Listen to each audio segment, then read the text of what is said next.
here with John Baker, the founder of Bowling Beyond 200. I'm your co-host, Peter Nicosia, and I brought a special guest on to do a quick interview, Rob Wrights. Rob, thanks for joining us today. Thanks for taking time out of your busy schedule to come on. Oh, no problem, Peter. I appreciate the invite, and I'm excited to talk a little bit about the knowledge and background of bowling. It's something I'm very passionate about, so I appreciate it. Absolutely. You know, we got quite a history together, Rob. You know, back in the 90s when I was growing up and bowling at Irondequoit High School, you were one of my coaches at the time, and you left a good impression on me then. And appreciate it. As of more recently, we've been in the league together, and it's just been really cool. Why don't you tell me and the audience about how you got interested in bowling in the first place? It was something that is in my DNA. My father got me into the sport at a very young age. I would say 5 or 6 was when I picked up my first bowling ball and bowled Saturday morning leagues right from that age, right throughout juniors. So as I got older, my dad, who worked nights, started working part-time at a local bowling center in Rochester, New York.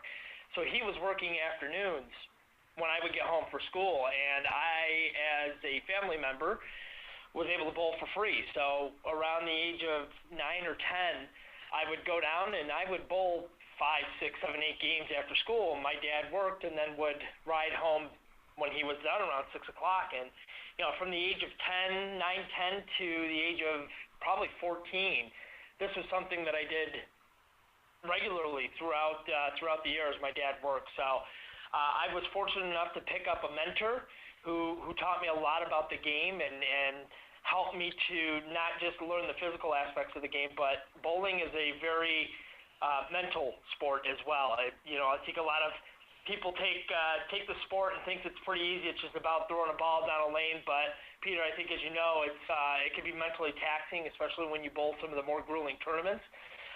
It takes a lot of concentration. It takes a lot of IQ in terms of equipment, adjustment, etc. So that mentor that I had for a few years really taught me a lot. My game really took off from there.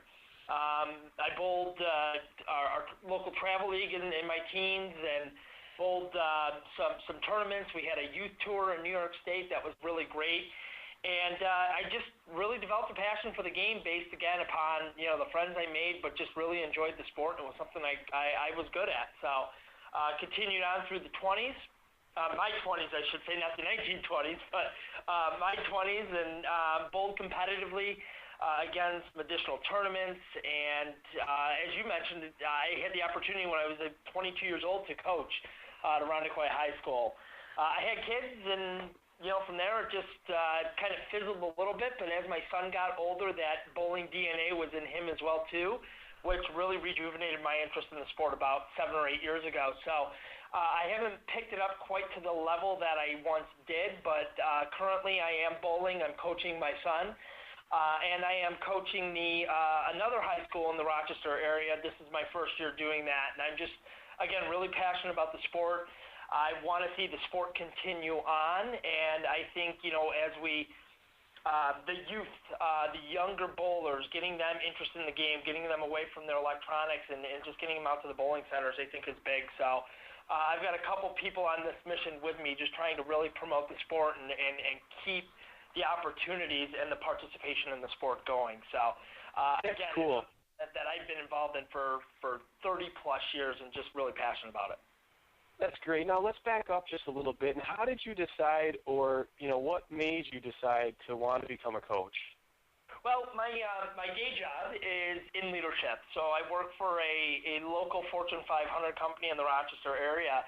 And for about the last 10 years, I've been involved with that company as a leadership developer. So that's what I talk about on a daily basis is how do you manage, how do you supervise, how do you influence and guide employees to be the best that they can be. And it's something that I'm really passionate about is leadership. I really think that remarkable leaders can have a profound influence and impact on those people that follow them. So not being in a formal role at work or having those employees that I could lead underneath me, when the opportunity to coach at the high school level again popped up, it was something that just made complete sense to me, combining two things that I really enjoy being involved in, which is leadership and bowling. And again, an opportunity to drive the program forward, to share my background, my experiences, and my perspective, and hopefully influence some younger lives, not just to be better bowlers, just to be better people and prepare them for college and adult, and just really have that opportunity to interact with them on a different level. So something that's gone way beyond my expectations in our first year. I'm really enjoying it quite a bit. Cool. That answers my next question. I was going to ask you, what do you love about coaching so much? But I guess it's just the, the leadership skills and helping, teach people, how to, rise to the occasion on an individual level, but also as a team. Can you elaborate a little bit more on that? Yeah, that's a great question because, of course, going into the season and prior to the season when I was offered the job, I had all of these expectations and thoughts of myself of how I was going to be able to walk in there and just automatically accelerate the success of the program that I'm involved in. They've had some recent success on a sectional and state level in the last few years, and I thought that, hey, this is going to be easy peasy and just walk in and do a great job and see immediate results. And, certainly there have been some obstacles and challenges, but I think for me, really being able to work at different levels, and that's one of the very interesting components of the team I have, is that I have even as far down as a girl on the team who is bowling for the very first time. She has never bowled an organized league. Her cousin is bowling, and she was very interested in trying out. So, I have somebody who is a beginner to a couple members on my team that were on the all-county team last year, very advanced, very skilled, and, just are really talented. So, I have to go from being very instructional and teaching to the other end of the spectrum, where I'm just trying to find small opportunities for those really talented bowlers and try to build their game maybe a pin or 2 pins at a time.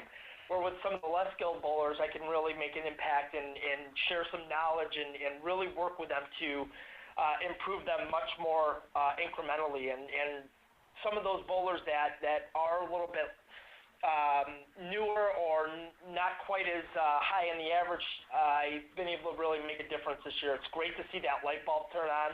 I've had one member of my girls team who shot 200 for the first time this year. I have another who's raised her average 30 pins from last year. So, I don't want to take all the credit for that, but seeing that progress is what coaching is all about. But you also mentioned the team aspect too. It's not just about coaching individuals. It's about how do I get, adolescents to find commonality and work towards a common goal and identify that and build that spirit of a team. The challenge with it is that bowling can be perceived as a very individual sport. It's me versus the lane. And if I'm struggling, then I seem to try to focus on myself and what can I do to get myself back in the game or start to score at a little bit higher of a level. But when you're bowling at a high school level, it's not just about you. It's about the team. And the higher average bowlers, when they struggle, tend to forget that fact that they still have to lead the way and still guide and support for their individuals that are bowling right then. So that was one thing that I've realized along the way is how do I pick somebody up or how do I encourage somebody when they're not performing up to the level that they know how to, but still not make it about them. I should say by helping them to get their score back up, but also to make sure that they know that there's still that team component that they need to focus on. Now, why don't you tell us a little bit about some of the tips or skills that you help new bowlers that are just entering the sport with? Oh, yeah, that's such a good question. It can range. One of the things that I'd like to tell newer bowlers or any bowler is that the power in your game doesn't come from your upper body. We tend to think about it comes from our shoulders, our arm swing, and how much momentum that we can build, and how much power we can generate through our arm or wrist, etc. And really, I think it's quite the opposite. Don't get me wrong; you have to have a straight arm swing, and your release is very important. But really, I think where you build a lot of your power, a lot of your balance, a lot of your consistency is below the waist. It's in your legs. It's how you drive with the legs, and how you really generate that momentum in your approach, whether it's a 4 or 5 step approach, is really important. So I try to really get them to understand the difference that can make when they really use their legs to drive through the shot and build that momentum through the shot. It's not really pulling that ball down from their shoulder to generate that power. It's really in terms of just getting that ball online and having that straight arm swing, but also just using your legs to generate that power. So that's one thing that I try to start at a fairly early skill set, and I've done with a few of the newer bowlers that I do work with.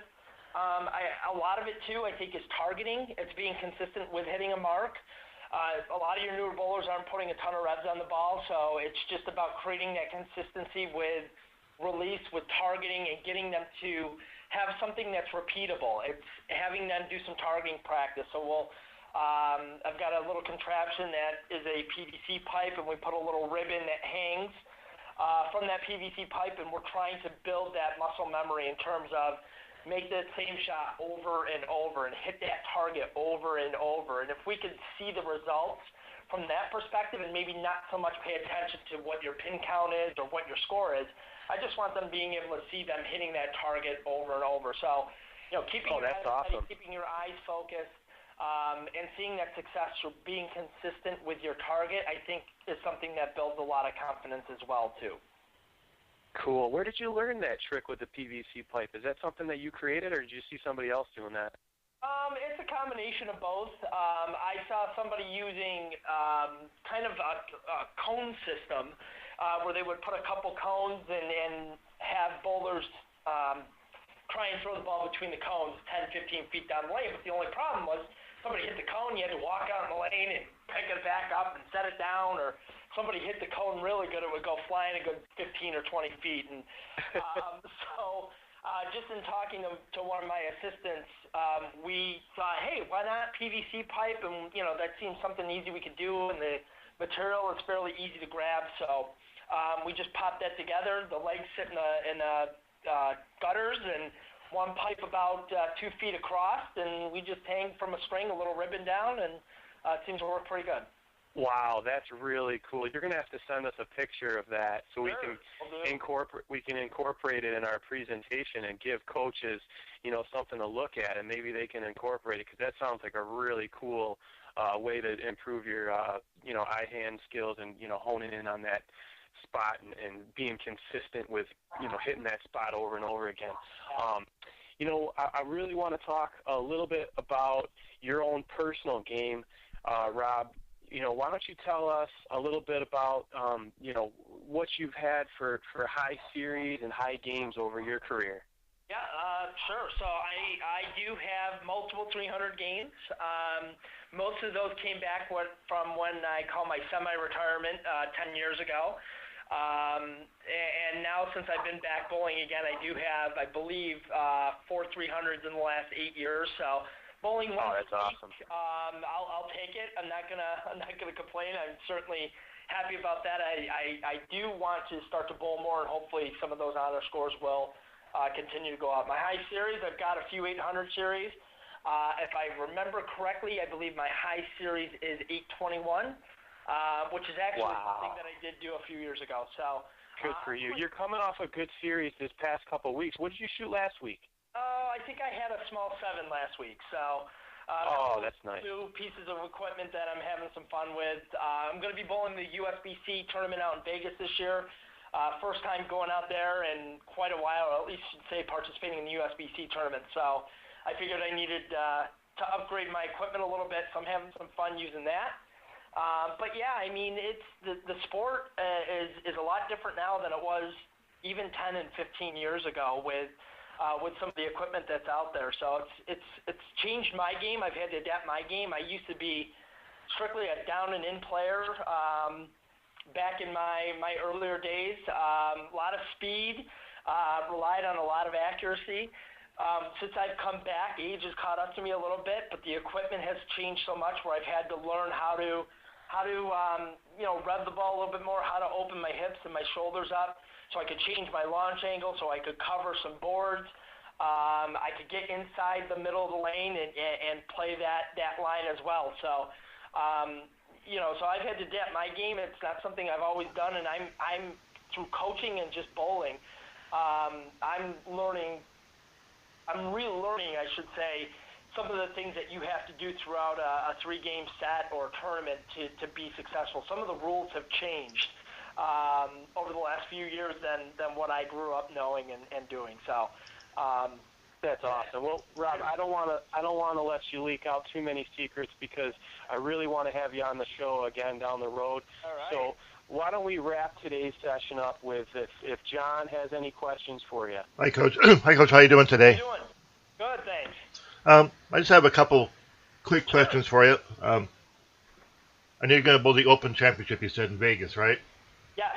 How do you prepare knowing that you're not going to be able to see that pattern? I know USBC has now put a lock on even leaking the pattern. How do you prepare even physically for that kind of a mystery? Yeah, so that's a great question. Like I mentioned, it has been a few years, but I can remember the last time that I participated in the championships.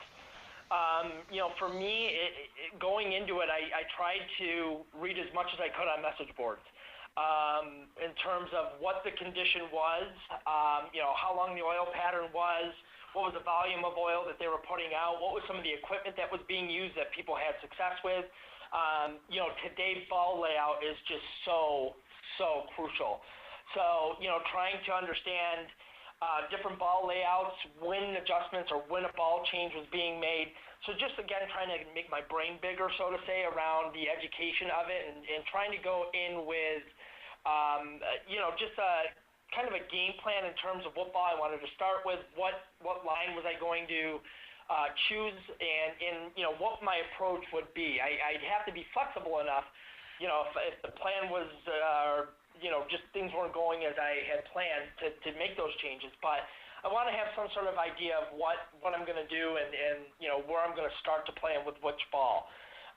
The USBCs too, when you're bowling in that type of tournament, especially in the 5-person team event, you also want to make sure that you are communicating with your team, because there are certain approaches that even, if you're familiar with bowling in the USBC tournament, sometimes you'll have 2 teams. So you'll have 10 bowlers that go out there and really start to work together to break down a pattern. So, my suggestion also would be to prepare individually, with trying to get to know, again, based upon your game, what's going to work and not, but also make sure to have those conversations with your teammates.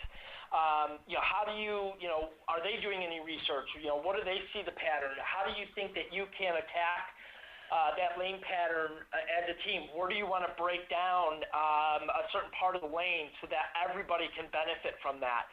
I think where some teams struggle, or more talented teams, is that they've got their players that are all over the lane and moving that oil pattern around in different places, and that can become a challenge. Some people might hit it, some people may not. So I think it's important that you do work on that as a team.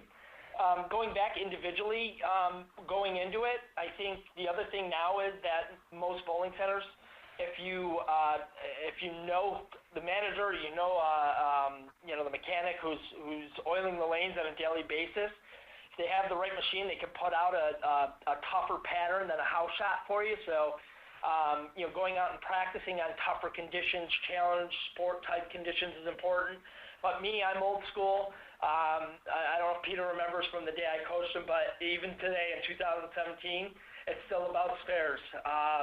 If you can stay clean, you can pick those spares, you're going to keep yourself in the game, score-wise and mentally, a lot longer. And I will make sure to myself and to coach anybody else, when you're in your practice, take time, really refine your spare game, get comfortable shooting straight at spares.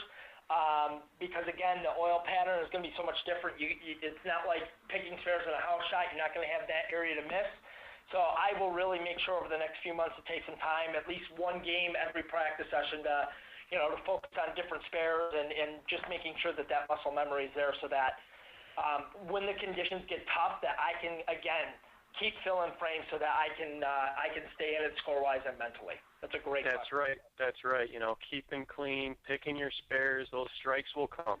Yeah, they will. And, again, going back to even my high school, my coaching right now, I think one of the other challenges, too, is the kids on the team, to give them that mentality. They love seeing the ball bend, and they love watching the pins just get destroyed and send in messengers. And from day one, I said, what's going to be differentiating for us versus other teams is how well we stay clean.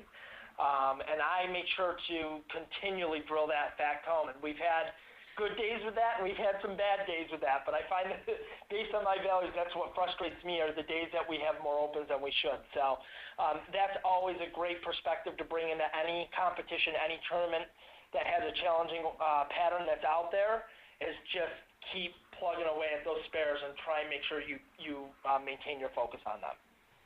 Excellent, Rob. You've shared a lot of solid insight with us. Thank you for joining John and I on this podcast, Bowling Beyond 200, and we look forward to having you again. That was Rob Wrights, coach at Fairport High School, and was formerly my coach at West Irondequoit High School back in the 90s. Great job, Rob. Thanks again, pal. Look forward to having you on in the future.